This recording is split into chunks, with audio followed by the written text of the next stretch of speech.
Bonjour Emma, Bonjour, bienvenue sur InPower. merci. Je suis ravie de t'accueillir. C'est marrant parce que, bon, les auditeurs du podcast le savent, mais j'essaie de pas trop faire de recherche sur les invités parce que je trouve que c'est dommage de savoir qui ils sont Mhm. avant de les rencontrer. Mais bon, je regarde forcément ou je lis forcément, en l'occurrence toi, des livres. Mais en fait, ça m'a donné envie de lire tous tes livres. D'accord. Bon, voilà, je voulais te le dire quand même à l'avance. Donc ce sera un beau programme pour cet été. Euh, Avant de te poser les questions que je me pose par rapport à ta personne et ton parcours, ce que j'aime demander à mes invités, c'est de se présenter de la façon dont ils le souhaitent.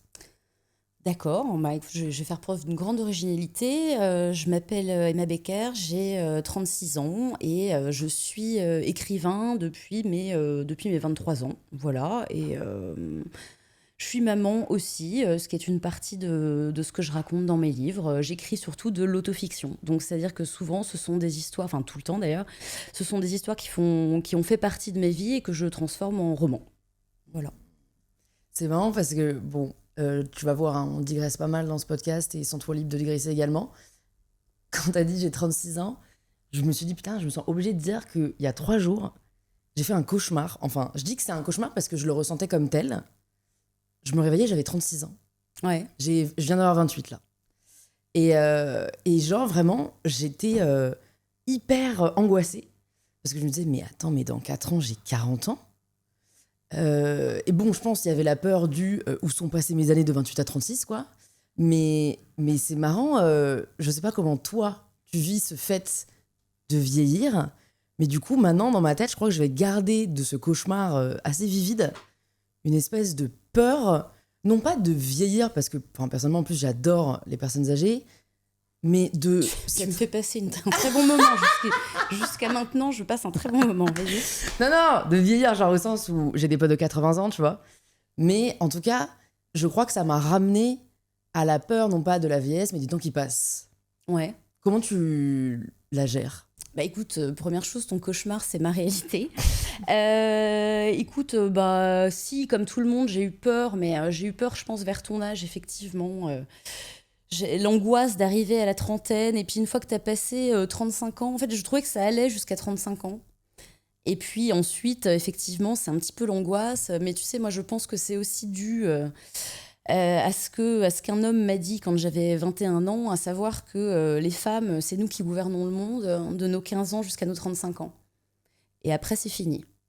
Et je pense que c'est une angoisse qu'on nous a collée, qui ne nous appartient pas forcément. La réalité, c'est que je suis bien mieux dans mes bottes maintenant que quand j'avais 20 ans. Et je pense Hmm. que n'importe quelle vieillarde te le dira. Et toutes les femmes plus âgées autour de moi, qui ont 50 ans, 60 ans, me disent que ça devient de mieux en mieux, tu vois. Je dis pas que je dis pas que j'ai tous les jours cette philosophie, tu vois. Moi, ça m'angoisse d'avoir mon corps qui change, tu vois. J'aime pas regarder des photos de moi quand j'avais 20 ans, j'aime pas. Il y a tout un tas de trucs qui me sont très désagréables. Et puis quand tu as eu des enfants, tu vois aussi que même si tu as gardé grosso modo le même poids, la chair ne remue pas de la même façon. Bien sûr, c'est une angoisse, mais enfin, regarde, nous on garde nos cheveux, eux souvent les perdent. Enfin, il faut bien trouver une petite satisfaction quelque part. Et puis, nous, on n'aura jamais ce cauchemar de plus bandé. Je dis que c'est ma petite vengeance quotidienne. J'y avais même pas pensé. Ah, bah tu vois, Ouais. ça t'aidera Non, sans mais doute. parce qu'en plus, tu vois, moi, c'est pas tant.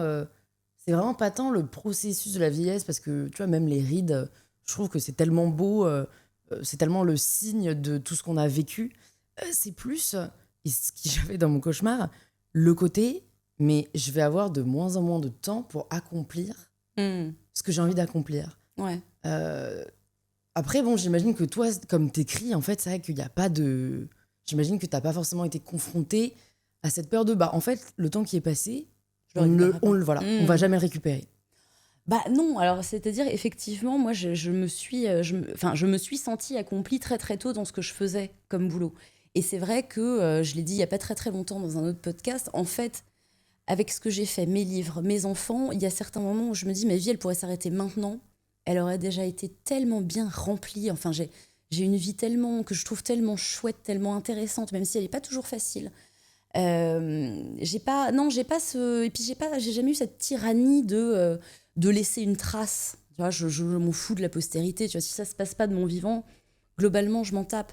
Et puis maintenant que j'ai des enfants aussi, j'ai plus cette espèce de mélancolie que je pouvais avoir à 20 ans, à me dire, bon, bah, au pire du pire, de toute façon, je peux faire ce que je veux, je peux partir quand je veux, disparaître quand j'en ai envie. Non, maintenant que j'ai des enfants, et certainement que je prends de l'âge et on espère un peu de sagesse, j'ai hâte de ce qui vient. J'ai hâte de savoir ce qui va se passer demain, dans 5 ans, dans 10 ans.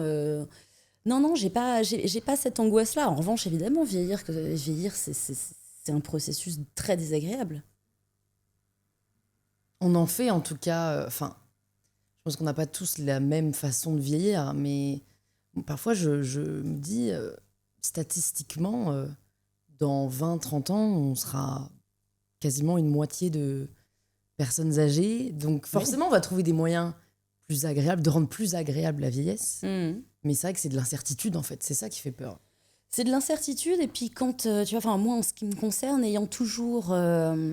j'ai mis énormément d'emphase sur les hommes, sur le désir, sur la sexualité. Donc, bien entendu, tu vois, l'idée de la date de péremption, d'un moment où finalement la partie est finie, ça m'angoisse. Parce que bien sûr, je me dis, mais je vais penser à quoi quand je serai une vieille dame ?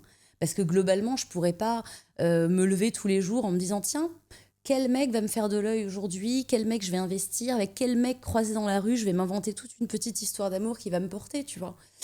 Est-ce que c'est pour ça qu'on fait des enfants aussi, pour trouver une nouvelle occupation ? Je sais pas. Mais c'est vrai que cette sensation de précarité que je peux ressentir parfois à l'idée de vieillir est très liée au fait que mon imaginaire, ma façon de travailler, ma manière de réfléchir, très longtemps, ça a été le simple fait d'être désirable, en tout cas d'avoir envie de l'être, et d'y parvenir et d'écrire quelque chose là-dessus. Donc oui, je sens bien derrière ma nuque le froid d'un couperet qui se rapproche, mais en même temps, encore une fois, pour avoir quand même suffisamment pratiqué ce sport qu'est la sexualité, la rencontre des hommes, tout ça, j'ai dans l'idée que certainement ce sera beaucoup plus drôle à 55 ans que ça l'est même maintenant, tu vois, à quasi 37 ans. Qu'est-ce qui fait, tu penses, que ce soit ce rapport au désir et à l'autre qui ait occupé une si grande partie de ton temps et ton esprit ? Est-ce que tu penses que ça se choisit ?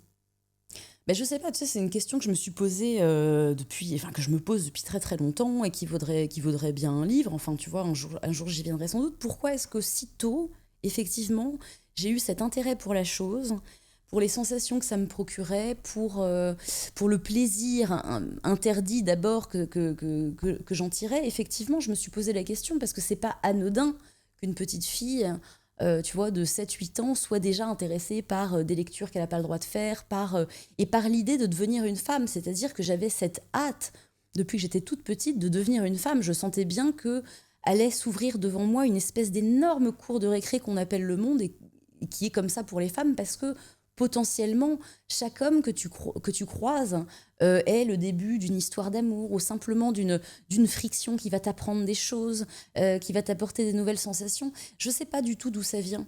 Dernièrement, tu vois, je me suis dit que très certainement, j'ai commencé à m'intéresser comme ça au sexe à l'adolescence, quand je me sentais pas jolie, que j'avais des lunettes, des bagues, que j'avais l'impression d'être toujours l'éternelle copine des hommes. Et je pense que de manière très primaire, et pas forcément très joyeuse, mais enfin je vais le dire quand même, je me suis dit, la seule façon finalement d'attirer l'attention des hommes et de la garder, c'est la sexualité. On n'est pas obligé d'être la plus jolie ou la plus sexy ou la plus quoi que ce soit. Le secret, c'est comment on réduit un homme en esclavage par ces secrets d'alcôve que n'importe quelle femme en fait peut mépriser. Alors, mon idée, c'est peut-être que effectivement, j'ai eu un père que j'ai senti se détacher très tôt de moi à partir du moment où je suis devenue une femme. Donc, pour faire de la psychologie de comptoir, tu vois, je me suis dit longtemps que certainement, si mon père n'avait pas eu cette espèce de détachement quand j'ai commencé à m'intéresser aux hommes, tout ça, peut-être que mon rapport à la sexualité, et en tout cas à cette recherche d'être désirable et de désirer, n'aurait pas pris en moi cette intensité et cette importance. Je sais pas, il y a peut-être beaucoup d'explications. Moi, j'ai toujours trouvé que le désir, la sexualité, les rencontres qui en découlent, moi, m'ont toujours intéressée, fascinée, fait rire, fait sentir vivante, plus, ou alors des plus, mais enfin en tout cas j'en tirais une sensation, j'en tirais quelque chose qui me donnait l'impression d'être plus en vie peut-être que les autres. Et d'ailleurs plus en désirant qu'en étant désiré. Parce qu'être désiré, à la limite, c'est passif, puis bon, tu finis par t'en cogner parce que quand t'as 20 ans, ça te paraît tout à fait normal de l'être. Mais désirer, être amoureux, ça c'est un sport dont j'ai jamais pu me lasser. Quelle était ta vision de ce qu'était une femme ? J'insiste sur le côté « était » parce que ça m'intéresse de savoir quelle était ton image, ta projection de la femme quand tu avais 20 ans. Quand j'avais 20 ans, quand j'avais 20 ans, j'étais dans un trip très littérature érotique. J'avais cette histoire avec un homme... mes 20 ans ont été très marqués par cette histoire dont j'ai tiré mon premier livre, où j'étais effectivement très amoureuse d'un homme qui était beaucoup plus âgé que moi, qui avait 46 ans, et qui était comme moi passionné de littérature érotique. Et alors mes 20 ans, en tout cas de mes 20 à 25 ans, j'étais dans une espèce de recherche d'intensité, de frisson, de toucher du doigt peut-être l'abjection et du coup le sublime. Je lisais beaucoup Georges Bataille, donc il y avait un truc qui pour moi dans le sexe devait être très vertigineux, très dangereux, devait être presque comme une entrée en religion. Alors qu'est-ce que c'était la femme pour moi ? C'était un mélange entre le Conte d'Irène de Louis Aragon et Madame Edwarda de Georges Bataille. La femme, c'était la créature qui détient les clés du monde et qui, en même temps, précipite ce monde dans l'abîme et l'en fait ressortir. En fait, la femme faisait tourner le monde. Et ma vision, je dois dire, n'a pas beaucoup changé. Mais à 20 ans, il fallait que je me le prouve. Maintenant, je le sais. Voilà. Quand est-ce que tu as remarqué que cette vision-là de la femme, de la féminité, n'était pas forcément commune avec celle que la société en faisait ? Écoute, je trouve au contraire que ma vision de la femme à 20 ans était totalement en adéquation avec la façon dont la société nous parle des femmes. C'est-à-dire que très tôt, petite, j'ai compris que la vocation des femmes, c'était d'être au service des hommes. C'est bien ce que nous dit la société. C'est-à-dire que la femme sert l'homme dans tous les aspects de son existence. Et finalement, la sexualité, c'est comme ça que je le concevais à l'époque, est un moment de la relation homme-femme où l'homme croit qu'il a le pouvoir, alors qu'en fait, c'est la femme qui a complètement le pouvoir. C'est le renversement complet du rapport de force. Et j'ai modelé ma vie pour me mettre au service des hommes et en étant au service des hommes, en retirer un peu de pouvoir sur eux. Donc, en fait, ma vision était totalement en adéquation. C'est pour ça que, si tu veux, en écrivant la sexualité, moi, j'ai jamais eu l'impression de m'abandonner ou de révéler quelque chose de moi que personne ne saurait, parce que très tôt, j'ai compris que la sexualité des femmes, l'érotisme des femmes, appartenait au monde. C'est ce qu'on attend des femmes, qu'elles se montrent nues, qu'elles parlent d'elles, qu'elles parlent de leur sexualité. Simplement... À un moment, je crois, je me suis dit que j'allais essayer de parler des femmes d'une façon différente. C'est-à-dire que sous couvert, effectivement, de parler de sexualité et d'intériorité, j'essayais de trouver le moment où les hommes se trompent complètement. C'est-à-dire estiment nous posséder, estiment être supérieurs à nous, alors qu'en réalité, c'est nous qui le sommes parce que nous avons, par nécessité, développé une vie intérieure et une réflexion sur nous-mêmes beaucoup plus intense, puisque notre intériorité était le seul espace de liberté dont on disposait. J'ai oublié ta question, mais j'ai dû y répondre d'une manière ou d'une autre. Oui, tu as répondu sur cette vision-là que tu avais de la femme. Je te dis ça parce que moi, de l'extérieur, je me dis, putain, mais très tôt, Emma, j'ai l'impression qu'elle a pris de la distance avec, en tout cas, les injonctions à la féminité qui sont inhérentes encore aujourd'hui à l'idée de la femme, à la douceur, le fait de pas faire de bruit, de pas prendre trop de place, le fait que tu aies été prostituée, c'est quand même, j'ai envie de dire, dans la société, ça a tendance à être mal vu. Donc j'ai l'impression que tu avais déjà réalisé que ce que la société voulait que la femme soit n'était pas ce que tu devais être. Alors, t'as pas tort, et en même temps, si tu réfléchis, est-ce que la prostituée, c'est pas l'un des rôles qu'on laisse aimablement aux femmes? Enfin, c'est-à-dire même, c'est un rôle social dont on a besoin, dont les hommes ont besoin, comme déversoir de tout un tas de choses plus ou moins respectables. Au contraire, la figure de la prostituée, j'ai pas du tout eu l'impression de trahir le contrat social que j'avais en tant que femme. Simplement, je me suis dit que j'allais essayer d'occuper cette position pour comprendre ce qui là-dedans ne collait pas avec la vision que les hommes avaient de la sexualité féminine, de la façon dont on l'emploie, dont on s'en sert. C'est-à-dire qu'encore une fois, tout ce qu'on savait, enfin tout ce que moi je savais des prostituées à l'époque, c'était ce que les hommes m'en racontaient. Et donc j'avais envie, moi, de pouvoir donner mon avis de nana sur ce qu'était ce métier, sur ce que devient le désir dans cette espèce de petit laboratoire que constitue la maison close. Donc oui, on peut prendre ça pour une insubordination, parce qu'effectivement, une jeune fille de bonne famille, entre guillemets, bien éduquée, tout ça, ne devrait pas, a priori, se retrouver dans un bordel. Mais enfin, en même temps, la pute, c'est comme l'épouse, c'est comme la mère, c'est un des rôles stéréotypiques qu'on réserve aux femmes. Le tout, c'est pas d'être dans la marge, c'est d'occuper le même monde que les autres, mais d'avoir, je pense, un regard dessus qui soit peut-être un peu plus nuancé, un peu plus complexe, un peu plus profond. Et tout ce que je fais, d'ailleurs, n'est pas de l'insubordination par rapport aux hommes. Au contraire, je pense que dans une certaine mesure, j'essaye d'apporter un input de femme sur ce qu'est la vie, l'existence d'êtres humains, qui peut être utile aux hommes aussi. Encore une fois, tu vois, moi j'ai tout appris des hommes dans les livres. Je vois pas pourquoi est-ce que les hommes n'apprendraient rien des femmes. On est quand même la moitié de l'humanité, on est quand même leur objet d'obsession. Moi je trouve ça très intéressant de savoir ce que pense l'objet de convoitise. Et de la même façon, je trouve très intéressant de faire des hommes des objets de convoitise, de les mettre dans cette position où ils sont regardés sous toutes les coutures, envisagés, fantasmés. Je trouve pas qu'il y ait quoi que ce soit de rabaissant dans le fait de se regarder les uns les autres comme des objets de désir. Est-ce que tu arrives à regarder comme objet de désir les hommes qui s'imposaient à toi dans la maison close? Parce que moi, c'est peut-être le... On pourra débattre peut-être d'autres sujets, mais pour moi, c'est même pas un sujet de est-ce que ça doit exister ou pas. C'est plus vraiment, je me dis, comment faire pour avoir envie de faire l'amour avec quelqu'un qu'on n'a pas choisi? Bah, on n'en a pas forcément envie.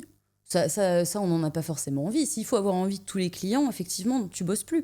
C'est-à-dire qu'il faut se mettre dans un état d'esprit où on se dit, c'est un métier, exactement comme d'aller servir des cafés. Alors évidemment, c'est pas les mêmes parties du corps qu'on utilise, mais enfin, ça m'est jamais apparu, moi, comme une trahison vis-à-vis de moi-même ou comme un sacrilège, tout simplement parce que à l'âge où j'ai commencé à faire ce boulot, donc 25 ans, j'avais déjà, tu vois, une assez riche biographie sexuelle derrière moi, avec un certain nombre d'expériences. Et beaucoup de ces expériences, en fait, ont été effectuées sans envie forcément physique de ma part, mais parce que je voyais que l'homme en face de moi en avait tellement envie, en fait, que cette envie était contagieuse, me parlait d'une façon qui n'était pas peut-être physique, mais intellectuelle. Et je trouve que c'est un désir qui est tout à fait viable aussi. On ne peut pas exiger des femmes que leur désir physique soit aussi rapide ou soit en tout point semblable à celui des hommes. Donc pour répondre à ta question, il m'est arrivé de faire l'amour sans envie, mais d'y prendre parfois beaucoup de plaisir. C'est-à-dire, il m'est arrivé de prendre parfois beaucoup de plaisir avec des hommes qui fondamentalement me dégoûtaient. Parce que, et c'est là que j'ai aussi fait cette découverte qui, moi, m'a paru quand même cruciale sur ce qu'est le désir féminin, ou en tout cas le mien, c'est que parfois, un homme qui vous plaît vous fait vous sentir son obligé. C'est-à-dire que quand tu es en face de lui, il te plaît tellement que tu as envie de tout faire pour qu'il ait de toi un souvenir mémorable, tu as envie d'être la meilleure maîtresse possible, tu as envie de lui laisser des étoiles dans les yeux, ce qui est tout à fait normal et ce qui est encore une fois un désir qui part, je pense, d'un bon endroit. Mais du coup, ça t'intimide et du coup, tu as du mal à te laisser aller et à toi prendre du plaisir et à toi t'abandonner et te réaliser. L'abandon, qui est, je pense, la condition sine qua non du plaisir pour une femme, m'a semblé à certains moments beaucoup plus facile dans un contexte où l'homme en face de moi ne représentait aucun enjeu. C'est-à-dire que l'homme qui était en face de moi avait payé pour passer ce temps avec moi et il se trouvait que certains de ces hommes avaient payé pour me faire plaisir, pour me faire jouir. Et c'était des moments où je m'abandonnais complètement et où cette sensation de dégoût que cet homme m'inspirait, qui n'était pas d'ailleurs toujours un dégoût viscéral, parfois c'est juste des hommes à qui tu dirais pas bonjour dans la rue, tu vois. Et bah cet effondrement de la pression, de ce besoin de plaire, faisait que brusquement j'arrivais à jouir. Et le dégoût devenait un espèce de piment. Alors bien sûr, on peut décortiquer ça et se dire, ce qui se passe dans sa tête à ce moment-là, c'est qu'elle métabolise finalement le dégoût et la non-envie pour en faire une espèce de joie malsaine, un espèce de truc qui va la laisser un peu dégoûtée après de cet orgasme, un peu comme les orgasmes qu'on peut avoir quand on regarde des films porno abominables et qu'ensuite on se dépêche de supprimer son historique en se disant « Ah, mon Dieu, non, j'ai jamais regardé ça, et pourtant c'était irrésistible. Donc, si tu veux, ça a été une expérience érotique intéressante dans le sens où, effectivement, je me suis aperçue que, contrairement à ce qu'on peut nous raconter, ça n'est pas l'aspect physique et ça n'est pas forcément la chimie qui fait que le plaisir peut prendre place, peut se développer. Parce que, encore une fois, le désir est une chose qui, à bien des moments, nous échappe, qui parfois est contradictoire et paradoxal, nous brosse complètement à rebrousse-poil. Et ça, je trouve que c'est passionnant. Est-ce que ça a changé cette expérience? Est-ce que ça a changé ton rapport à la sexualité? Et si oui, comment? Ça l'a un peu changé, bien sûr, parce que si tu veux, quand tu passes 3 ans de ta vie à faire ça pour le boulot, c'est-à-dire pour de l'argent, effectivement, le soir, quand tu rentres chez toi, tu te dis et maintenant, je pense à quoi? Il faut bien voir que mon hobby à moi, et ce qui prenait tout mon temps de cerveau, c'était quel est le prochain homme dont je vais m'enticher, mon prochain homme, prochain homme, je sais pas, dont je vais m'enticher et qui va me porter et me faire traverser la vie comme si la vie était une fête, quoi, était un parc d'attractions. Donc forcément, au bout de 3 ans, tu rentres chez toi, le cul, pardon, mais c'est du boulot, quoi. Et même si c'est ton copain, parce que ça a beau être ton copain, c'est quand même les mêmes gestes, c'est quand même le même investissement, et c'est quand même, en fait, à la longue, quand t'as la flemme, mais que ton copain a passé toute la journée à t'attendre en sachant très bien que t'étais en train de te faire des autres mecs, t'as beau savoir, toi, que c'est pas la même chose, lui, il a du mal à comprendre. Ça prend du temps d'oublier, et ça s'oublie jamais vraiment, que le sexe a été une monnaie d'échange. Mais le fait d'avoir eu ça dans ta vie à un moment te fait réaliser beaucoup de choses sur ce que toi tu veux, ce dont tu as envie, ce que tu ne veux plus. Et tu vois, moi, cette expérience-là m'a appris aussi à mettre la priorité sur mon plaisir et mon désir aussi. J'ai plus envie de rendre service, tu vois. Mais c'est vrai que je me sentais m'éteindre, hein. Tu vois, au bout de 3 ans, en fait, j'en avais marre. Heureusement que l'endroit a fermé, parce que sinon, j'aurais eu du mal, je pense, à arrêter. J'aimais beaucoup cet endroit. Et dans une certaine mesure, j'aimais ce boulot. J'aimais les nanas qui bossaient avec moi. J'aimais bien certains clients. Mais je perdais la trace de ce truc incandescent en moi qui était ce qui me donnait envie d'écrire, ce qui me donnait envie de me lever le matin. Mais je l'ai récupéré, tu vois. D'ailleurs, je le raconte dans le livre. Tu vois, il y a une scène que je raconte avec une nana qui va dans un parc baiser avec un mec, et c'est le lendemain du jour où la maison a fermé, et elle se rend compte brusquement que tout lui revient, toutes les sensations. Bah ça m'est arrivé à moi. Et il a suffi simplement que je me dise, ok, maintenant ça, c'est fini. Je dis pas que c'est simple pour tout le monde. Encore une fois, mon expérience, elle est très particulière, dans un contexte particulier, avec une motivation particulière. Bien entendu qu'une prostituée qui a bossé pendant 10 ans, avec pas forcément, tu vois, la porte de sortie que j'avais, te dira pas la même chose. Mais c'est ce que je te dis, moi. Ouais. Tu te demandes parfois ce que tu aurais fait si la maison n'avait pas fermé? Qu'est-ce que j'aurais fait? Je pense que j'aurais fini par arrêter pour une raison toute simple, c'est que j'avais mon premier garçon et que je faisais plus du coup ce boulot avec la même légèreté. Tu vois, quand t'as pas de gosse, quand t'as pas les parents autour, quand t'es libre comme l'air, finalement, moi j'ai vécu ces 3 ans-là comme 3 ans à être comédienne, à être artiste. C'était exactement comme ça qu'on était traités. Mais quand t'as un petit garçon à la maison, et je dis pas que, tu vois, j'avais pas envie d'embrasser mon garçon avec les mêmes lèvres qui faisait ça. Non, ça j'en ai vraiment, je dis jamais pensé même une seconde. C'est juste que brusquement, parce qu'il fallait que je nourrisse mon petit garçon, cet argent n'était plus quelque chose qui tombait comme ça du ciel sans effort. C'était devenu, j'avais pas envie en fait de me dire c'est ça mon métier. Et dans le processus d'écriture du livre, qui a quand même duré 4 ans, tu vois, il y a bien des moments où j'arrivais plus à écrire parce que je me disais, mais si tu n'arrives pas à écrire ce livre, finalement, t'auras juste été prostituée. C'est tout, tu vois. Et je te cache pas que le fait d'avoir un livre à en tirer était une porte de sortie, que le livre marche ou non d'ailleurs. C'était juste le fait de pouvoir dire, mais au fond, ma vie, ce n'est pas ça, c'est d'être écrivain. Du reste, j'avais déjà publié 2 livres. Mais comme c'est ce livre-là qui m'a vraiment fait connaître, entre guillemets, quand il est sorti, effectivement, il y a eu tout un tas de papiers disant oui, bah, elle a trouvé un moyen facile, finalement, de rebraquer le projecteur sur elle. Et c'est une supposition qui vaut ce qu'elle vaut. Je la comprends d'un regard extérieur, tu vois. Moi, j'ai juste envie de leur dire, écrivez, du coup. Si Oui, c'est facile. bien sûr, non, évidemment, mais ça a été, non, ça a été, mais c'est une partie de ma vie que je ne regrette absolument pas. Et si je devais la refaire, je la referais, je pense, exactement pareil. Tu décides, du coup, d'avoir un enfant pendant que tu es prostituée. En fait, j'ai rencontré le père de mes enfants. Il travaillait dans un café qui était ouvert 24/24 à Berlin et dans lequel j'allais écrire après mes services. Il travaillait avec mes sœurs, ce garçon, et donc quand je l'ai rencontré, tout de suite, il s'est passé quelque chose et tout de suite, je lui ai dit « J'arrêterai pas ce boulot-là tant que j'ai pas fini d'écrire mon livre ». Et il s'est trouvé que je suis tombée enceinte assez rapidement. Donc j'ai arrêté de bosser et j'ai recommencé à bosser 2 mois peut-être quand mon garçon a eu 1 an. Mais c'était plus aussi drôle, c'était plus aussi léger, c'était plus la même chose. Et je pense, dans une certaine mesure, que même si j'ai des souvenirs super de cette période-là, certainement que je me sentais, je pense, très seule.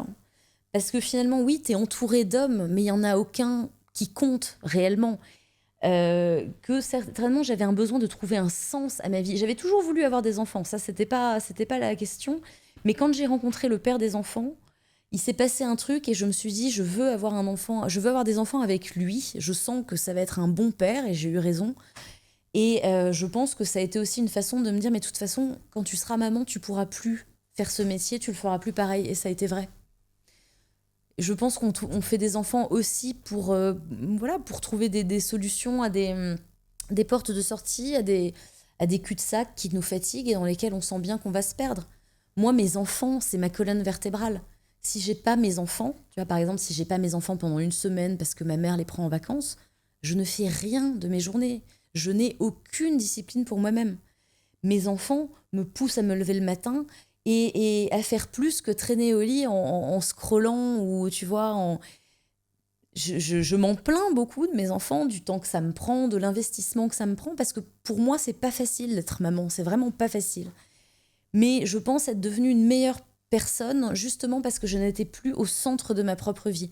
J'y suis toujours d'une façon ou d'une autre, parce que j'écris et que j'ai pas changé de thème. Mais je pense que je n'aurais rien fait de constructif sans mes enfants pour me forcer à faire quelque chose de ma vie.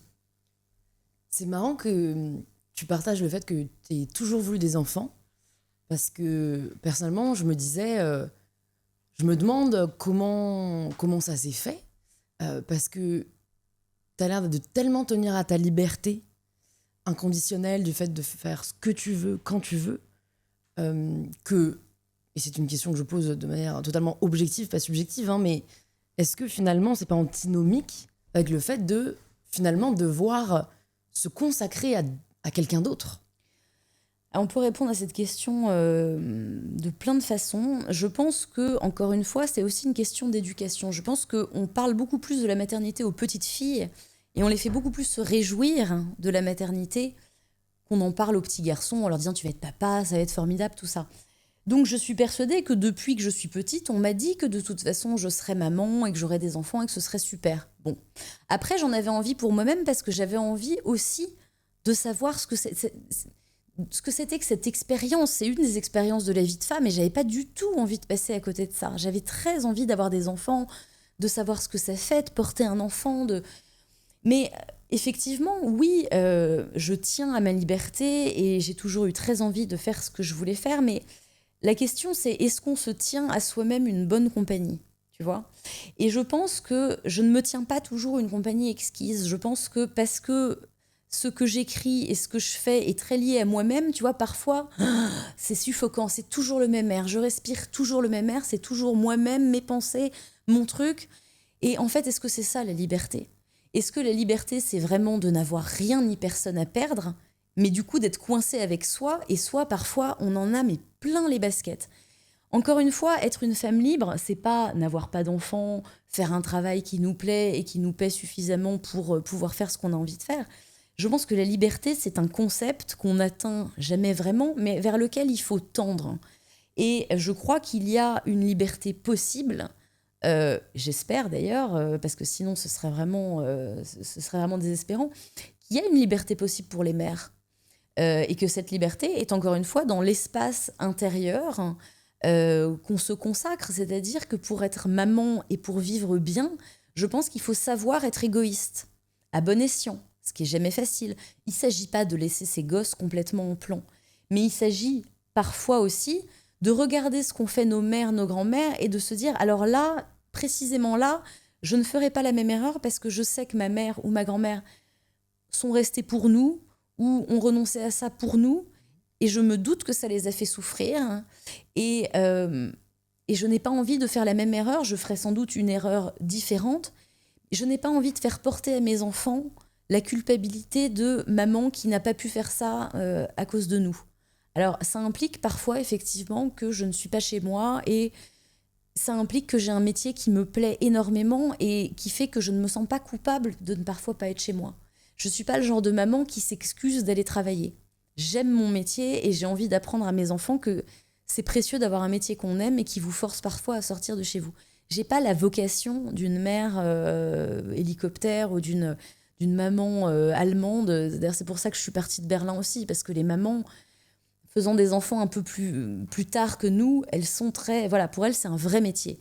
Moi, c'est pas un métier. Maman, ça fait partie de ma vie, mais ça n'est pas ma vie en entier. Mais en revanche, ça me donne un grain à moudre formidable sur ce que c'est que la vie des femmes.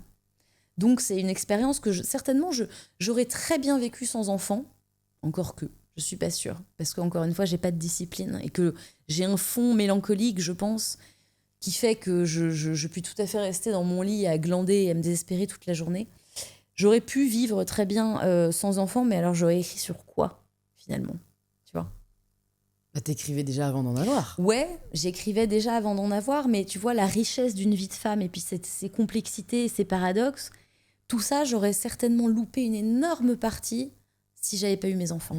Et puis, c'est les amours de ma vie, tu vois. Encore une fois, les enfants, c'est l'assurance de rencontrer l'amour de sa vie à chaque fois. Et ça, c'est pas donné à n'importe quel clampin dans la rue, tu vois, qui te fait te sentir vivante. Malheureusement, effectivement, l'intensité d'une histoire d'amour qui naît, c'est toujours, et c'est très cruel, ça a toujours quelque chose de beaucoup plus attirant que l'amour des enfants que tu ne questionnes pas et que eux ne questionnent pas non plus, parce que eux et moi, c'est quelque chose d'indestructible.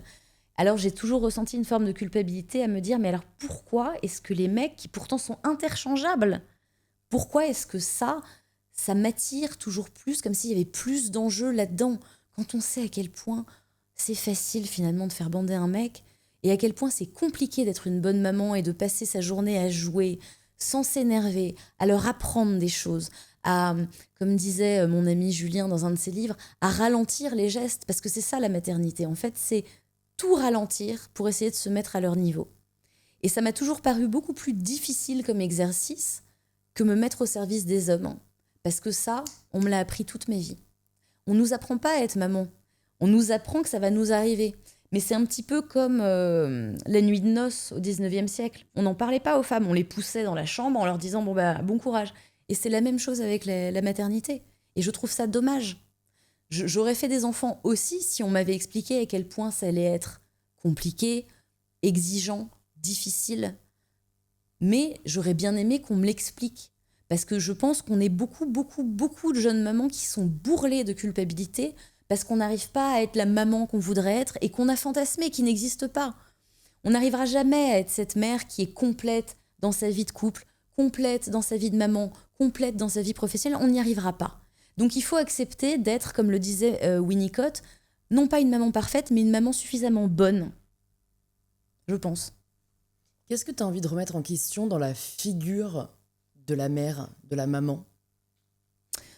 Bah, déjà, premièrement, cette espèce de vocation au martyr dont je te parlais, c'est-à-dire que maman, je pense, c'est un rôle très monolithique. Enfin, je veux dire, c'est un rôle impressionnant. C'est comme de jouer Bérénice sur scène, quoi. Tu vois, tu fais pas ça, tu te lances pas là-dedans après ton premier café du matin. Ça demande quand même une réflexion. Maman, c'est un costume à enfiler qui est soit beaucoup trop étroit, soit beaucoup trop large. Je pense qu'on met énormément de charges sur les épaules des mères en ne leur disant pas suffisamment, mais tu sais, tu vas louper, tu feras pas mieux que ta mère, tu feras pas mieux que ta grand-mère, tu feras différemment. C'est-à-dire que tu t'inspireras de tout ce dont tu te souviens et tu louperas, forcément, mais certainement tu réussiras à transmettre quelque chose à tes enfants que peut-être tes parents ne t'ont pas suffisamment transmis. Je pense que je n'ai pas envie, moi, que mes enfants se disent maman, c'est maman, elle n'a pas eu de vie privée, elle a eu que papa et elle a eu que nous dans sa vie. J'aime l'idée que quand mes enfants seront grands, ils pourront lire mes livres, tu vois, et se dire bah voilà, maintenant je connais maman, non plus comme mère, mais comme être humain.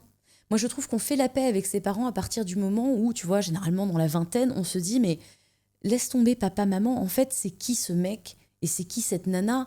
Et qu'est-ce qu'ils ont eu comme vie avant nous? À quoi est-ce qu'ils ont dû renoncer quand on était là pour nous? Mais moi, je trouve ça magnifique, tous ces espèces de petits drames qui jalonnent nos vies, tous ces compromis, J'ai pas du tout envie d'être un espèce de monolithe pour mes enfants. J'ai envie d'être la mère imparfaite et la femme en vie que je suis. Et ça, je pense que ce serait intéressant de renverser ces rôles pour faire de nos parents et faire de nous-mêmes en tant que parents des êtres humains faillibles et auxquels, du coup, on peut pardonner. Parce que je pense qu'il y a quelque chose qui est très compliqué à pardonner à nos parents quand on est jeune, c'est cette idée qu'il n'ait pas été parfait, qu'il n'ait pas été comme le papa de Tartampion ou la maman de Tartampion qui faisait tout bien, qui faisait toujours le goûter, les fêtes d'anniversaire, le truc. Moi, j'aime l'idée que mes parents, ils ont fait ce qu'ils ont pu et que je ferai moi aussi ce que je peux et mes enfants feront pareil. Et du reste, tu vois, je dis, on met beaucoup de charges sur les épaules des femmes et je trouve qu'on pourrait en mettre plus sur les épaules des hommes et non pas pour se venger ou pour leur montrer ce que ça fait, mais parce que la magie d'être un papa et d'avoir des choses à transmettre et d'avoir des enfants qui vous regardent comme si vous étiez le roi soleil, je pense que c'est quelque chose qui ne peut que leur bénéficier, leur apporter. Bénéfique. Exactement. Je pense que ce pli, par exemple, qu'on a pris de dire c'est plus facile pour un papa de partir et recommencer sa vie. Les papas, ils sont pas bons avec les nourrissons, mieux vaut les laisser aux mamans. Mais non, moi, je trouve que le père de mes enfants s'est réalisé, et ce que je vais dire est un peu douteux, mais je le dis quand même. Quand j'ai commencé à voir cette histoire que je raconte dans Le Mal-Joli, ça veut dire que le père des enfants est resté très souvent avec le petit qui était vraiment tout petit, ce qu'il n'avait pas pu faire avec le premier parce que c'est moi qui m'en occupais. Mais ils sont inséparables maintenant, inséparables comme moi j'ai pu l'être avec mon premier que j'ai gardé pendant 1 an et demi à la maison.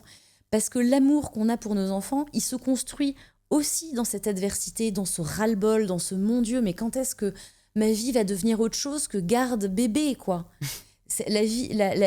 L'attachement à nos enfants se construit aussi dans ce sentiment de j'en peux plus, je vais péter un plomb.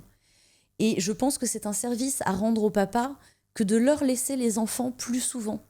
Parce qu'en plus, on revient, nous, de ces espaces de liberté avec une confiance renouvelée en qui nous sommes et en qui eux, ils sont.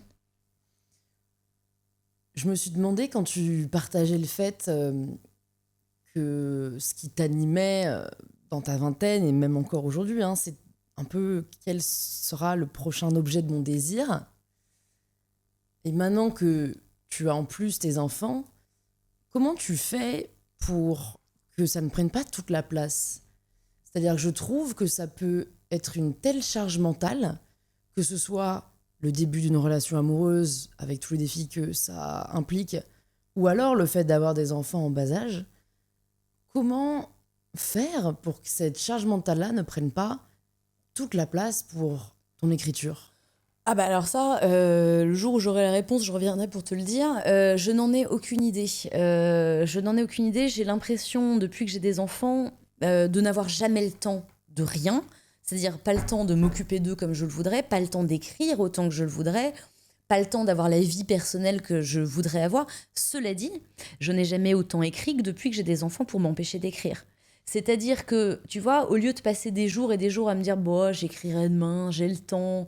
En fait, comme j'ai pas le temps, dès que j'ai 1 heure et que j'ai envie d'écrire, je suis d'une efficacité redoutable. Et je pense que n'importe quel jeune parent pourra te le dire. En fait, comme tu n'as plus le temps de te branloter toute la journée à peigner les girafes, tac, t'as 1 heure, t'y vas, t'es beaucoup plus. C'est une question de vie ou de mort, hein.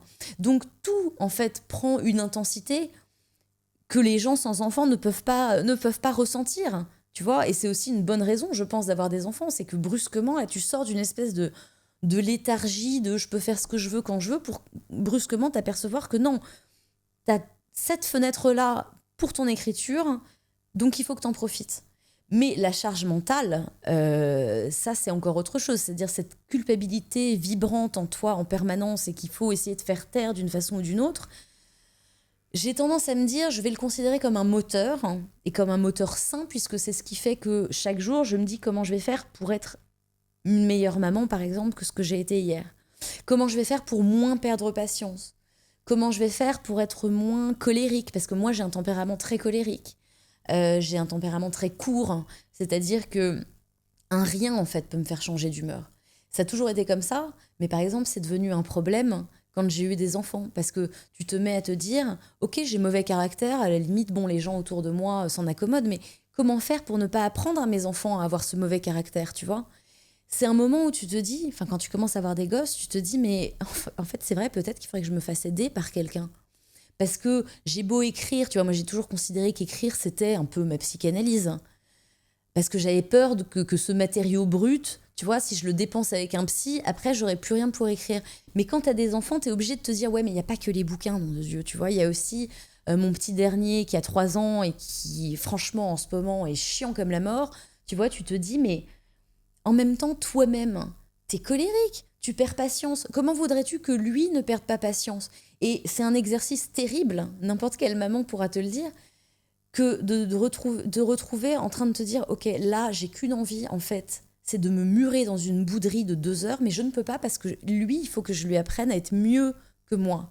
Et ça, je peux te dire que c'est vraiment le challenge, le challenge de toute une vie, quoi. Réussir à être mieux que soi, parce qu'à la limite, être déprimé et drôle et nymphomane dans des bouquins, tu vois, pour caricaturer, ok, tu mets les rires de ton côté, tu parles à des gens qui se reconnaissent, tout ça.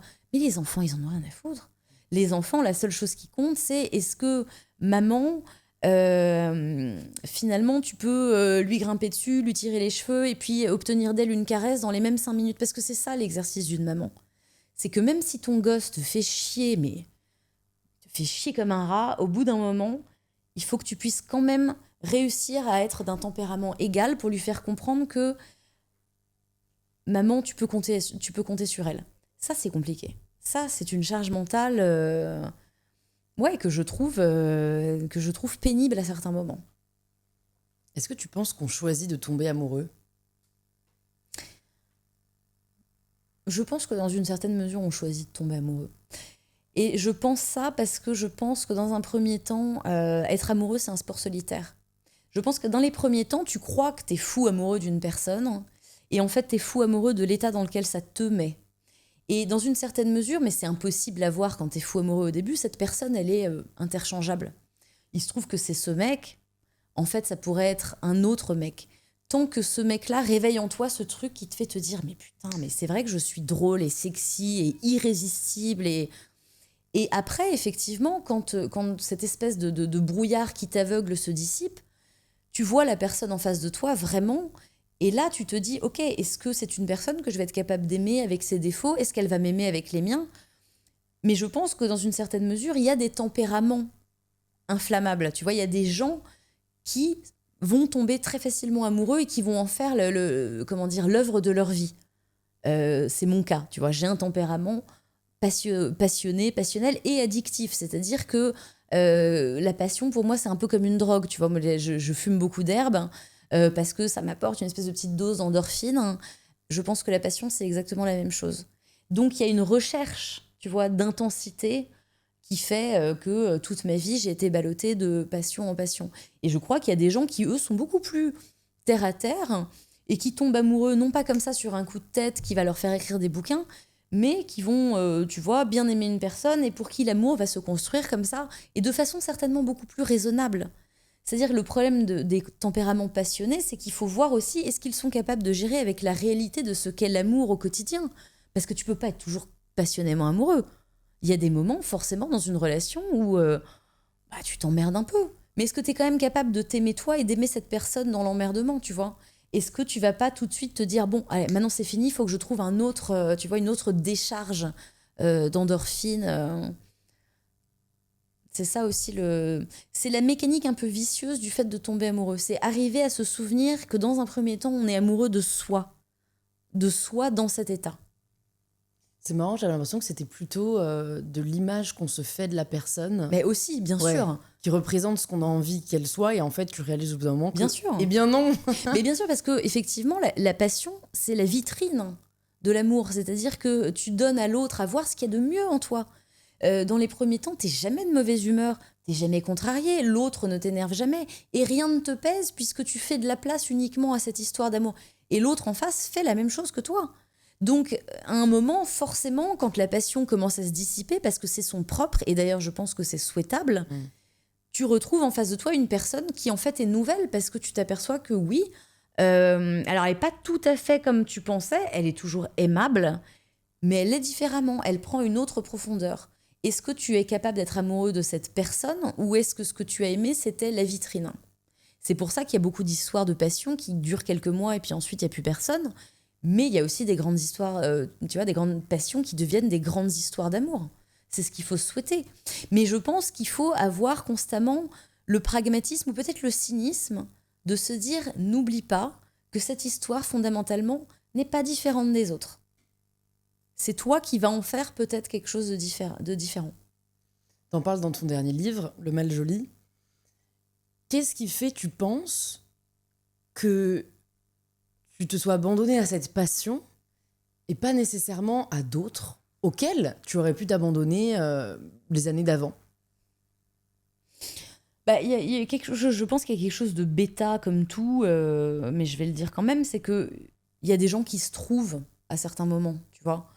Bien entendu, avant de tomber passionnément amoureux et que ça dure et que ce soit une histoire viable, schématiquement, tu frappes à tout un tas de portes.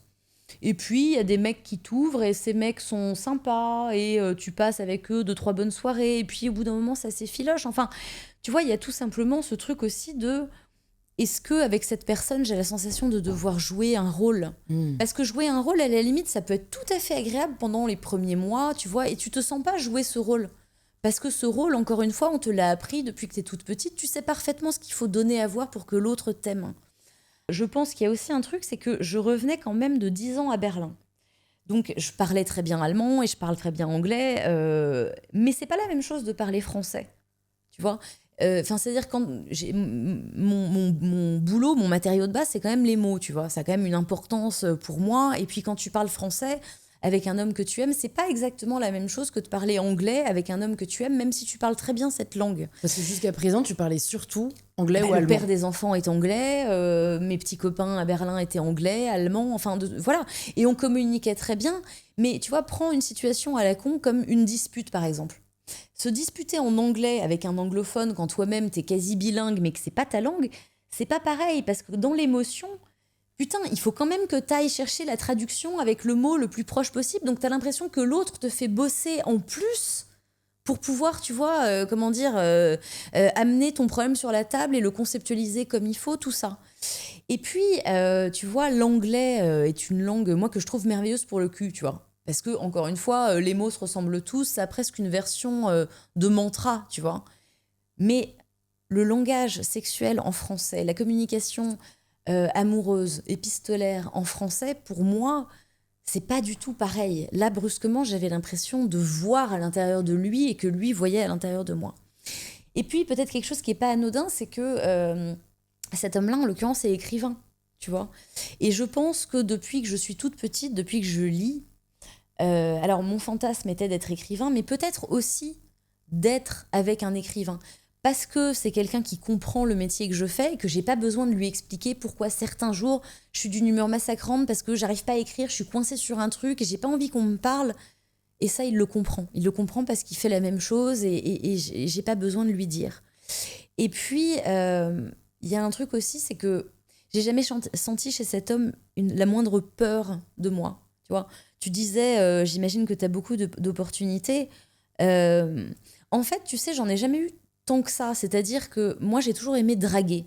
Encore une fois, j'ai toujours, moi, été au contact des hommes parce que je pense que j'ai un souvenir assez cuisant de cette adolescence où je me sentais pas jolie, pas désirée, tout ça. Donc, j'ai jamais compté sur les hommes, en fait, pour venir me voir. Et du reste, j'ai toujours trouvé que les hommes étaient un peu décevants dans le sens où je les trouvais pas aussi cavaliers et romantiques que dans les livres que je lisais. Je les trouvais en fait beaucoup plus timorés et beaucoup de fois dans ma vie, j'ai été déçue de m'apercevoir que, tu vois, moi, les manœuvres d'approche que je faisais et que je trouvais quand même assez culottées, enfin, tu vois, assez couillues, en fait, très souvent, tombaient un peu dans l'oreille d'un sourd. C'est-à-dire que beaucoup de mecs avaient peur de ça, peut-être parce que eux, du coup, n'étaient plus dans cette position de chasseur. Alors, position qu'ils occupent, encore une fois, plus ou moins bien. Mais enfin, en tout cas, j'avais l'impression que ça leur prenait à eux quelque chose. Et donc, je pense que j'ai commencé aussi à écrire parce que je me disais, ok, faut pas compter sur eux pour écrire des livres sur moi. Apparemment, ça n'arrivera pas. Par contre, moi, je peux faire ça. Tu vois, je peux écrire sur eux et puis en fait, je peux écrire sur moi. Tout ça, en fait, quand tu réfléchis, est une démarche narcissique un peu pitoyable, tu vois. Mais en même temps, voilà, c'est... Qui sommes-nous pour émettre des jugements Bon, de valeur? exactement. Non, mais voilà, il faut bien vivre. Tu vois, j'avais envie de me sentir vivre dans leurs mots et je trouvais qu'ils n'avaient pas la même urgence d'écrire sur moi que moi d'écrire sur eux. C'est marrant quand on y pense parce que ce que tu décris, ça résonne. J'ai lu beaucoup de romans d'amour, Jane Austen étant mon autrice préférée. Et c'est vachement tendance en ce moment sur les réseaux sociaux, notamment sur TikTok, le côté fictional men. Tu vois, il y a vachement de tendances, de trends autour de à quel point les fictional men sont mieux que les vrais, que les hommes vrais, quoi, que les hommes réels. Et en fait, je me dis, c'est quand même marrant à quel point l'inverse n'existe pas.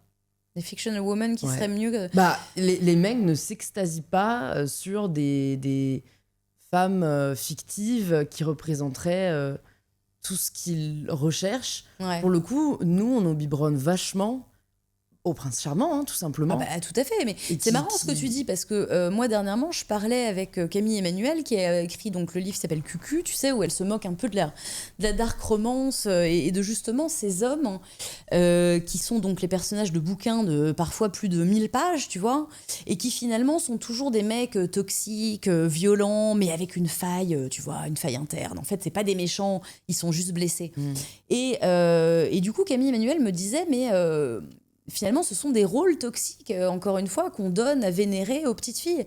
Et je lui ai répondu, et certainement j'ai tort, j'en sais rien. Tu vois, moi, j'ai jamais lu de dark romance. En revanche, je me souviens à 15 ans avoir lu La bicyclette bleue de Régine Deforge, pardon, mais quand tu lis La bicyclette bleue, François Tavernier, c'est un personnage assez sombre, plein de paradoxes, plein de... Tu vois, lui aussi, il a une faille interne, il est tout à fait capable d'être très violent, très menaçant.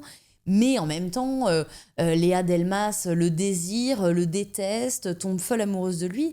Je suis pas sûre que les hommes de papier soient parfaits. Je trouve qu'ils sont ils sont au contraire très, prétexte à controverse. Enfin, mais je pense d'ailleurs que c'est un non-débat. Est-ce qu'on tombe amoureux d'hommes qui sont banalement parfaits, sympas, déconstruits? Ça, c'est ce qu'on voudrait. C'est ce que un certain nouveau féminisme aimerait pour nous, c'est-à-dire que les hommes soient complètement déconstruits, complètement à l'écoute de tout, qui demandent la permission sur tout, qui ne commettent en fait plus aucune des erreurs de ce qu'ont commis les générations précédentes. Est-ce que c'est vraiment ce qu'on désire ou est-ce que c'est juste la théorie, si tu veux? Moi, je reproche un peu ça à un certain nouveau féminisme, c'est de vouloir absolument tout purifier, tu vois, notamment nos fantasmes et notre imaginaire, et ce qui fait finalement qu'on tombe amoureux et qu'on désire. Moi, je crois pas que les femmes ont pour vocation d'être moralement plus purs que les hommes, et donc qu'il faille purifier absolument les rôles masculins qu'on nous donne à désirer dans les livres. Moi, je trouve au contraire que des hommes avec des zones d'ombre sont un sujet de questionnement intéressant pour une jeune femme, tu vois. Parce que nous donner des princes charmants, finalement, c'est faire en sorte qu'on soit forcément déçu en arrivant dans la réalité. Moi, depuis que je suis toute petite, je lis des bouquins érotiques, alors écrits par des hommes, certes. Mais enfin, tu vois, quand j'ai commencé à baiser, je me suis dit, ah ben dis donc, c'est marrant, c'est pas du tout comme dans les livres, tu vois. Je jouis pas 5 fois de suite, contrairement à ce qu'a pu nous dire Sade, contrairement à ce qu'ont pu nous dire, en fait, tout un tas d'auteurs. Je suis pas sûre qu'il faille nous donner à désirer des mecs parfaits et des sexualités parfaites. C'est beaucoup plus intéressant, je trouve, de nous dire le cul, ce sera pas toujours une partie de plaisir. Hein. Parfois, vous n'allez pas prendre votre pied, parfois, ça va être carrément vexant, humiliant. Je trouve qu'on essaye trop, nous, les nanas, de nous protéger des expériences qui potentiellement vont nous faire du mal, ou nous questionner, ou nous rendre tristes. L'intériorité d'une femme, sa sexualité, ses victoires sur elle-même, l'apprentissage de son corps passe aussi par des expériences décevantes qui nous remettent en question. On ne peut pas constamment nous traiter comme des petites filles et vouloir nous protéger d'absolument tout. Les femmes sont des êtres humains qui sont absolument comme les hommes, soumis aux tempêtes et aux obstacles et au plein vent de l'existence, quoi. Mais tu penses pas que notre désir est façonné parce qu'on nous apprend à désirer? Bien sûr. Et justement, ce que tu parlais dans la dark romance, en effet, où il y a beaucoup d'hommes toxiques, ou alors voilà, des méchants, mais qui sont en fait gentils si on creuse bien. En fait, je pense vraiment que ça a créé de la désirabilité ensuite chez ces femmes-là qui lisent que ça. Et bien sûr, vers ce genre d'hommes.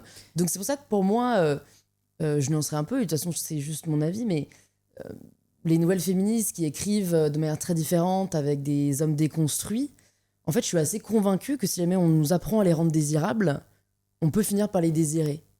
Mais bien sûr, mais encore faut-il que les hommes soient capables d'effectuer sur eux ce travail. Parce qu'effectivement, on peut se mettre à bander pour des hommes déconstruits, galants, mais sans être infantilisants. Enfin, ok, mais encore une fois, il faut se les taper, ceux qui habitent la réalité. Tu vois ce que je veux dire? Donc, on peut tout à fait fantasmer sur ce qu'on veut. Après, est-ce qu'on prépare nos petites filles et nos jeunes filles à une vie de déception permanente?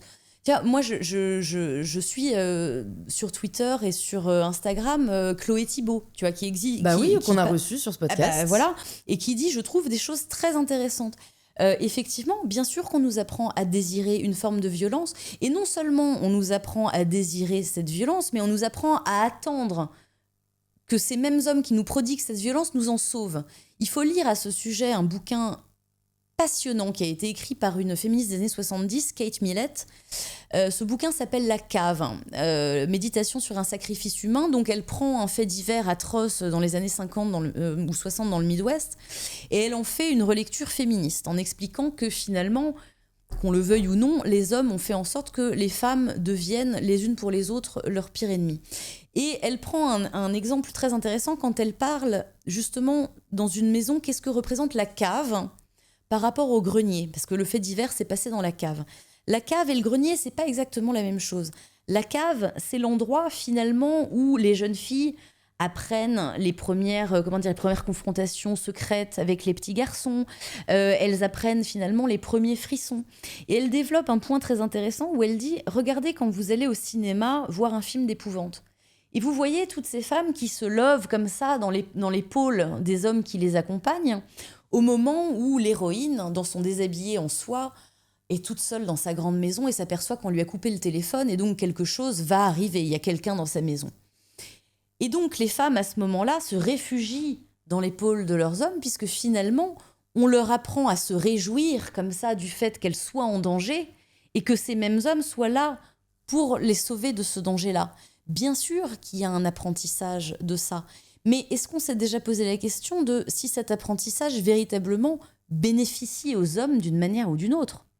Parce que, regarde, par exemple, dans L'Inconduite, j'écrivais que j'avais ce fantasme d'arranger sur Tinder un rendez-vous avec un mec et qu'en fait, ce type me saute dessus en pleine nature sans m'avoir jamais adressé la parole. Et d'ailleurs, il ne me parle pas, juste il me prend contre un arbre. Et tu vois, à ce moment-là, je me dis, bah, ça va pas être difficile. je n'ai jamais réussi à trouver un homme pour me faire ça, pour une simple et bonne raison, c'est que je crois que les hommes sont en fait beaucoup mieux élevés que ce qu'on pense, que ce qu'on essaie de nous faire croire, et que même avec cette permission de pouvoir me faire ce qu'ils ont envie sans m'adresser la parole, ils n'y arrivent pas, parce que certainement, ils n'ont pas envie d'habiter ce rôle de chasseur, de prédateur, de mec qui prend, et qui doit physiquement assurer, et sur lequel absolument tout dépend. Je pense que ce rôle de prédateur qu'on a donné aux hommes ne leur va pas, ne leur convient pas, et la preuve, c'est qu'ils en sont absolument incapables. Enfin, si c'était vraiment le cas, il n'y aurait pas autant de féminicides.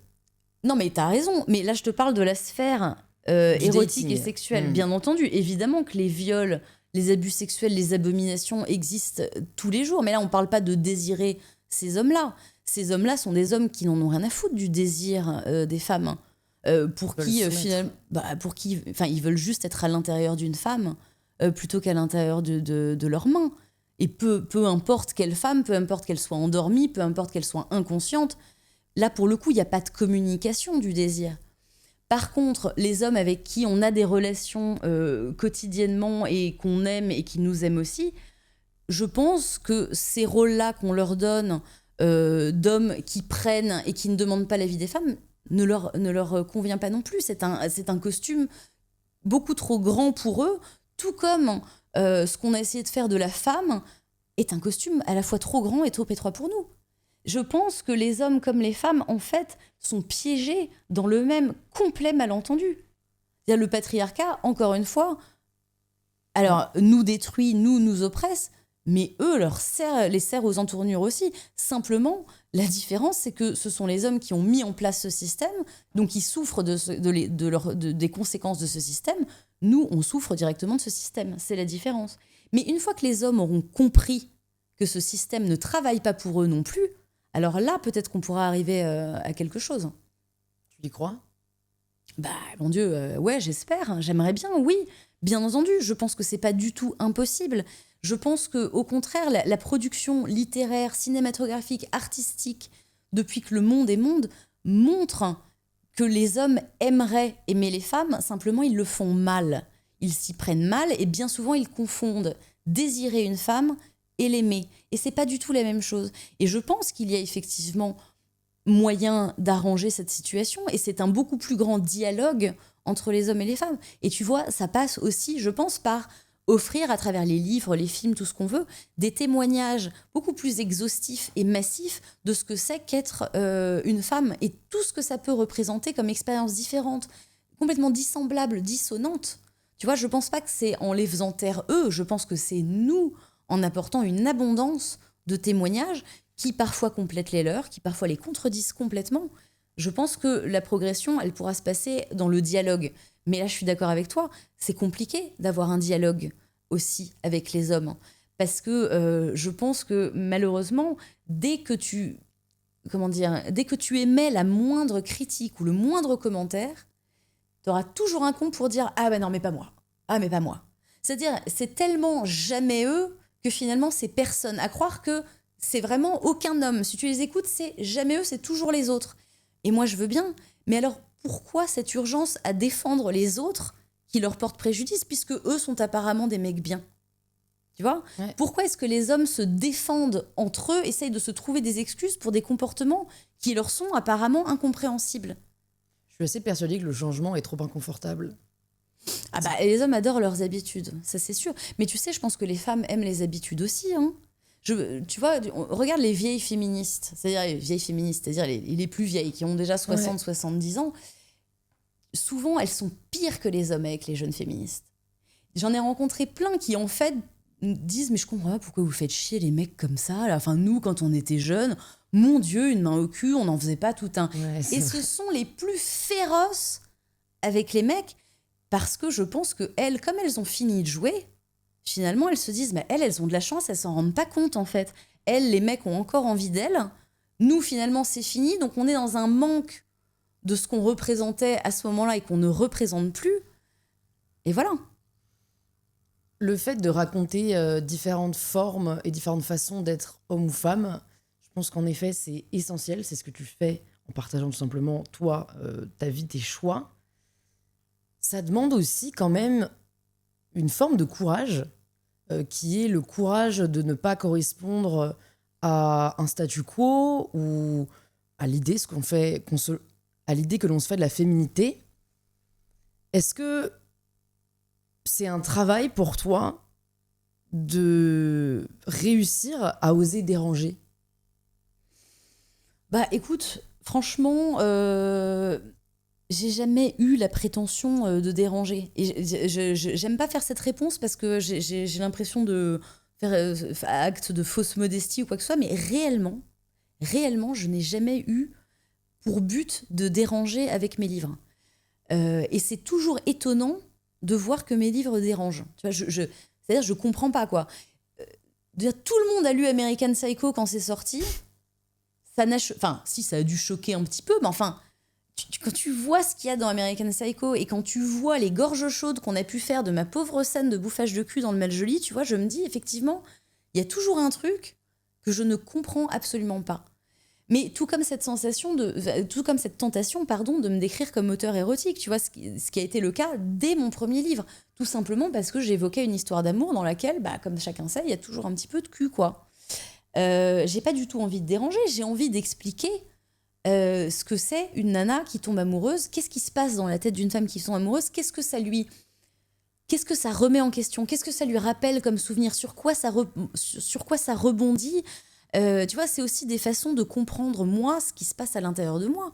Et ce qui se passe à l'intérieur de nous, encore une fois, c'est pas toujours flatteur, c'est pas toujours en adéquation avec nos principes, avec ce qu'on professe au jour le jour. Moi, ça m'intéresse de témoigner d'une intériorité qui est paradoxale, qui est humaine, tout simplement. Et que le cul dérange, mon Dieu, c'est... Bah écoute, heureusement, parce que si ça donne envie aux gens de s'encanailler en achetant mes livres, tant mieux. Mais je comprends... Enfin, voilà, tu vois, moi, les passages que je trouve le plus courageux, entre guillemets, c'est ceux que j'écris sur mes enfants. C'est pas une scène de lavement, tu vois, qui a choqué bien des dames. Mon Dieu, tu vois, encore une fois, là, j'avais l'impression de nous rendre service, tu vois.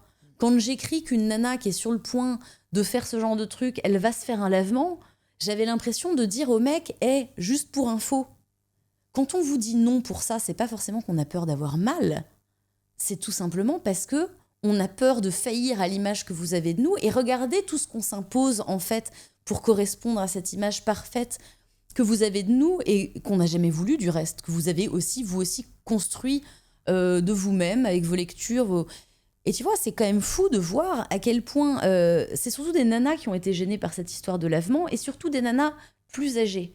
Et ça revient à ce qu'on disait quand tu dis c'est dur de perdre ses habitudes et les hommes aiment leurs habitudes, mais les femmes aussi aiment leurs habitudes. Et je pense que pour beaucoup de femmes, c'est plus confortable de se dire non mais ne leur explique pas tout ça, ça va, on est installé comme ça, tout va bien, c'est bon, on continue exactement pareil. Parce que les habitudes sont confortables et parce que tout le monde n'a pas envie de faire de sa vie un combat, de redresser des torts en permanence, d'être constamment en affrontement avec la personne qui partage notre vie. Je crois que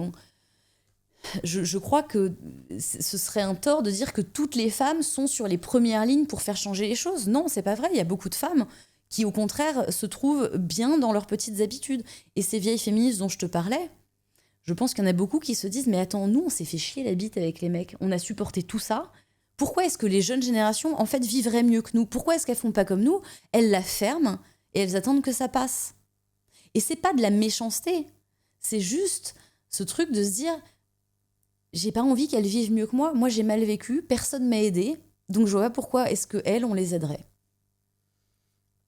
Donc, le fait de remettre en question certaines normes ou une certaine image, en fait, c'est la question pour moi du regard des autres, tu vois. Je me dis, il y a des personnes qui nous écoutent et qui peut-être ont envie d'écrire, de réaliser, de dessiner, enfin de produire, mais ce n'est pas forcément conforme à la bienséance ou voilà, au statu quo. Quel conseil tu leur donnerais pour que cette appréhension ne les empêche pas de créer? Là, c'est compliqué parce que ça, c'est vraiment un combat contre soi-même. Tu vois, écrire en sachant qu'on va te lire, il faut le faire avec une forme d'inconscience parce que sinon, effectivement, tu le fais pas. Mais je dirais en substance que la bienséance, elle existe pour qu'on la bouscule. Elle existe justement pour que on s'épanouisse autour. La bienséance, elle existe pour qu'on l'emmerde, en fait. La bienséance, on n'a pas besoin de l'apprendre, elle est partout autour de nous. La subversion, ça, c'est important parce que c'est ça qui permet de réaliser le carcan qu'est la bienséance. Donc, il faut, si on n'arrive pas à écrire avec légèreté ou à produire avec légèreté parce qu'on sait qu'on va être lu, vu, comment dire, décortiqué, alors il faut tout simplement se dire qu'on est en train de rendre un service au monde. Et qu'en faisant ça, eh ben, on va permettre à certaines personnes de mieux respirer. Et ce sera peut-être 2 imbéciles, mais ce seront 2 imbéciles qui, grâce à vous, respireront mieux. Et qui, grâce à vous, se seront sentis pendant le temps que ça aura pris de vous lire ou de vous regarder, un peu moins seul. Parce que c'est ça, non, le drame de cette vie, c'est d'être toujours tellement seul et que finalement, tu vois, même entouré, on est toujours seul. Et les seuls moments où on a l'impression que brusquement on se fait un pote et que ce pote-là nous comprend, eh ben c'est quand on lit un livre ou quand on regarde un film et qu'on se dit putain, mais il a tout compris de moi, ce mec ou cette nana qui m'ont jamais rencontré. Donc il faut se dire ça, il faut se dire qu'on va représenter une planche de salut pour des personnes qu'on rencontrera peut-être jamais, tu vois. En quoi tu considères que ton écriture est meilleure pour ton dernier livre que pour ton premier? Pour un truc tout simple, c'est que plus t'écris, mieux t'écris, je pense, tu vois. Enfin, c'est complètement... tu vois, à mon avis, c'est basique. Hein. Si tu demandais à, j'en sais rien, n'importe quel peintre, est-ce que tu préfères tes premières toiles ou les dernières? Je pense que de façon assez simple, il te dirait, bah, tu vois, je fais plus les mêmes erreurs sur les dernières que... Mais j'en fais d'autres. Et tu vois, mon prochain bouquin, certainement, je le préférerais à celui d'avant. Et c'est même pas une question de préférer, en fait. Tu aimes tous tes livres parce que c'est comme tes enfants. Donc même ceux que t'aimes moins, en fait, tu les aimes encore plus parce que tu sais que tu les aimes moins. Après, dans le premier livre, tu as peut-être aussi, j'en sais rien, une vitalité qui est liée au fait que tu savais pas que tu allais être publié. Et je pense qu'il faut essayer de garder à chaque bouquin ce truc intact de putain, un de mes livres va sortir. Tu vois, il va se retrouver sous forme physique. Bah, moi, c'est un miracle toujours renouvelé. Mais vraiment toujours renouvelé. Comment est-ce que tu progresses consciemment? J'en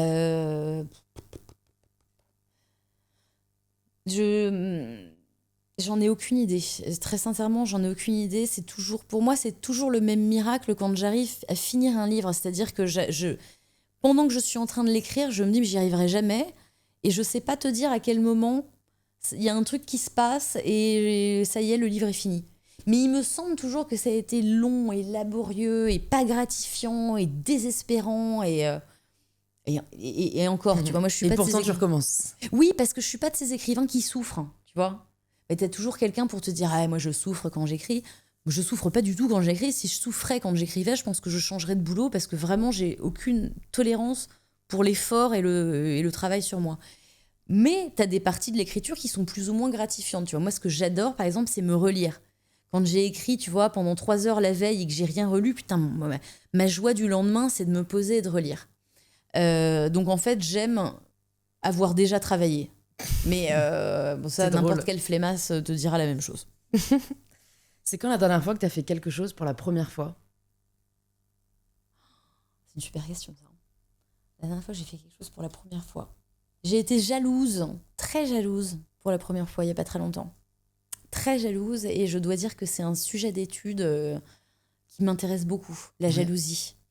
La jalousie indisciplinable, qu'on sent monter en soi, tu vois, quand tu as un doute, tu vois, un truc à la con qui te trotte en tête comme ça, mais tu n'as pas de preuve. Ouais. Mais tu pourrais te dire, ok, j'ai qu'à considérer que je suis cocu parce que possiblement je le suis, tu vois, selon toute logique et toute vraisemblance, je suis cocu, mais t'as pas de preuves.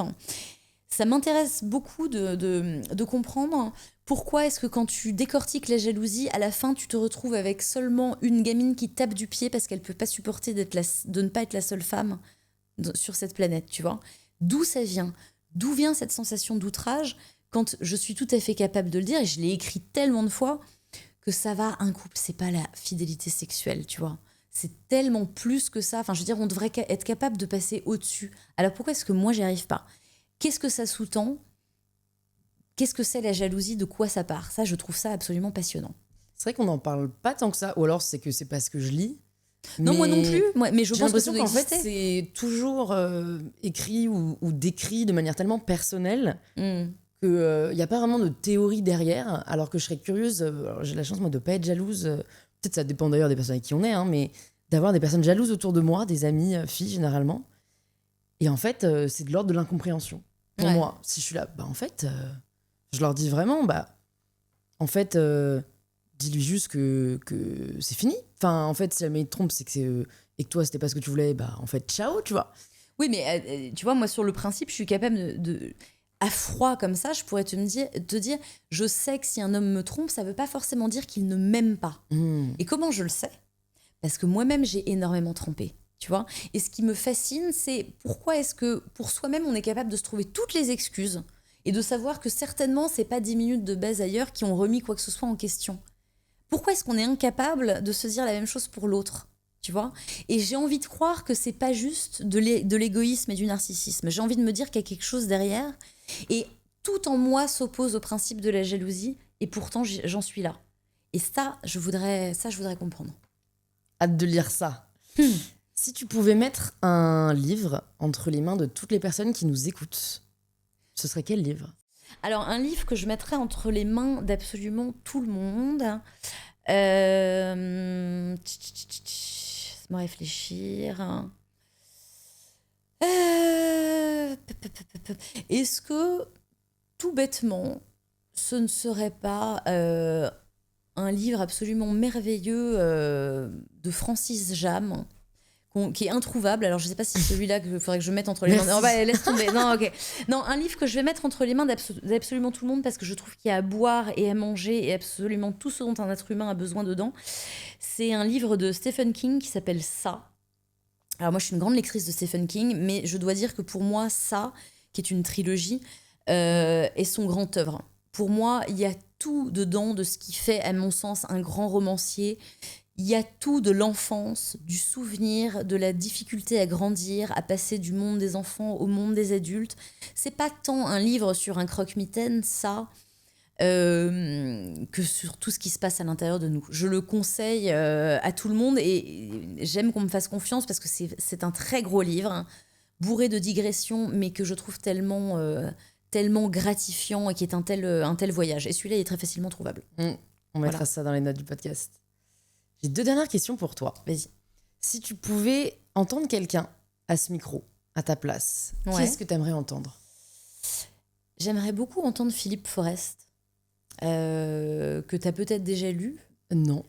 Que je te conseille de lire, qui a écrit un premier roman en 97 qui s'appelait L'Enfant éternel, qui est un roman d'autofiction, quand il a perdu sa petite fille de 5 ans, qui était malade d'un cancer. Et c'est un livre qui, pour moi, est un pavé dans la mare de l'autofiction. C'est-à-dire, il n'y a pas d'autofiction sans Philippe Forest. Tu vois, c'est un type, quand je le lis, et j'ai pratiquement tout lu de lui, je me dis effectivement, une petite histoire de cul à côté, c'est... Il y a un avant-après Philippe Forest et si tu veux, je pense que c'est un homme qui a énormément de choses à dire et qui aurait beaucoup de choses à dire devant ce micro parce que ce serait un peu le prendre à contre-emploi et peut-être que justement tu saurais en tirer des choses passionnantes. Défi relevé, j'espère, à relever. Et la dernière question que j'ai envie de te poser, c'est la question signature de ce podcast. Où on aime bien faire de la fiction pour le coup. Si demain, tu pars sur une autre planète et tu peux plus revoir tes enfants, ton compagnon, les personnes les personnes que t'aimes, tes ouvrages ne sont plus disponibles. Okay. Tu peux juste laisser derrière toi. C'est horrible comme je question. sais. Ouais, d'accord, vas-y. Et encore, j'en vais mourir. Ouais, et tu peux laisser derrière toi une feuille de papier avec les 3 enseignements que tu as envie de laisser au monde, qui sont les 3 leçons qui te sont les plus chères. Qu'est-ce que tu écrirais? Ça va être complètement con, mais je dirais de toujours se réjouir de ce qui va venir le lendemain. Toujours. De profiter de chaque seconde qui revient au même. Ce sera mon premier point. Mon deuxième point, c'est de ne pas passer autant de temps que moi j'ai pu en passer à se demander ce que les autres pensent de nous. Vraiment, ça sert à rien. Et troisième point, parce que je me sens très concernée, c'est ne pas perdre autant de temps à être en colère. Tu vois, ça sert à rien d'être en colère. C'est du temps qu'on passe tout seul, mais vraiment tout seul. Et je souhaite pas ça à mes enfants, je souhaite ça à personne. Voilà. Si je dis pas de bêtises, c'est Bouddha qui dit que le charbon ardent qu'on saisit nous brûle nous avant. Exactement. Franchement, il faudra mettre la bonne citation, mais c'est... Tu peux me la donner avec la L'idée ligne est que là. j'ai, ça colle. Voilà. Bah, merci beaucoup, Emma. Merci Louise. Merci pour ton partage. Merci pour ta sagesse, pour ta réflexion. Tu es aussi agréable à écouter qu'à lire, je trouve. Je te remercie. Donc, merci pour ça. Pour les personnes qui veulent en savoir plus sur toi, qui veulent désormais te suivre, où est-ce que tu veux qu'on les redirige ? Eh ben, j'ai un compte Instagram qui n'est pas très intéressant, mais qui vaut ce qu'il vaut. Emma Becker Off, avec 2 F. Hein. Quoi d'autre ? Qu'est-ce qu'on peut... En librairie, évidemment. En librairie, voilà. Sinon, je serai... Pour ceux que ça intéresse, je serai à Besançon en septembre pour lire la correspondance érotique de Courbet, qu'on vient de retrouver. Et ça va être très drôle et très intéressant. Super, j'adore les teasers. Eh bien, merci beaucoup, Emma. Merci, à très Louise. vite.